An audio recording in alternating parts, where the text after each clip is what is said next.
Well, from being 21, I joined the RAF, and obviously part of being in the Air Force is keeping yourself fit, active. I played lots of sport, rugby, football, basketball, cricket, athletics, represented the Air Force at rugby and at basketball. I've done quite a lot of walking. Over the last couple of years, despite this knee, we've done a couple of major long distance walks. The last one that we did was the Cleveland Way. We ended up doing a climb called Roseberry Topping. It's a peak of I wouldn't say it's a mountain, but it's a hill that comes up to a point and you can see it for miles around. And we did this particular part of the walk, and as we got to the top of the hill, my partner Sarah said to me, "Your breathing's not right, it sounds different." And I said, well, it would be. We've just climbed a hill. It's tough. So she says, no, it sounds different to normal. I know when you're breathing heavy, and your breathing's not as it normally is. It sounds strange. It's not what I would normally expect. Plus, she said, you don't seem to be moving as freely. Anyway, a couple of days later, I had a slight tickly cough. So I coughed, and the result of that was I'd found a tiny speck of blood in what I coughed up, and not wanting to believe that there was anything wrong, I thought, it probably is just something or nothing.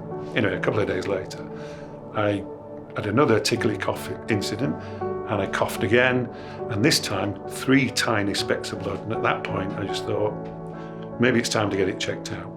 In the past, perhaps I might not have bothered the doctors or gone to the doctors, but I just thought, I have known people who've had cancer and blood in, coughing things up. So I just thought, better to be safe than sorry. So that's when I went to the doctors, and sure enough, they referred me to Castle Hill to see the lung function specialist there, and that's when we started on this road to finding out that I got lung cancer.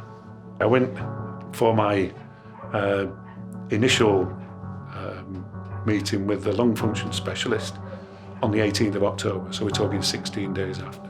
I just sat down and I said, would you please tell me what's happening? And he said, well, unfortunately, we have to tell you that the CT scans show that you have a tumour. When I was in the Air Force particularly, I was sort of encouraged, like most of the men in the forces, in fact, not just men in the forces, men generally, that talking about your emotions isn't something that men do. We're brought up as children not to cry, not to share our emotions. The fact that, I have so many people in my support network of people I work with and people that I live within the community. Talking to more and more people about how you feel seems to me to have helped me cope much, much better with the last however many months that we've been coping with this. And because of their support, there is no doubt that I'm much stronger and a much more positive person. And I don't know whether I would be if I hadn't talked as often and as much as I did to a wide range of people.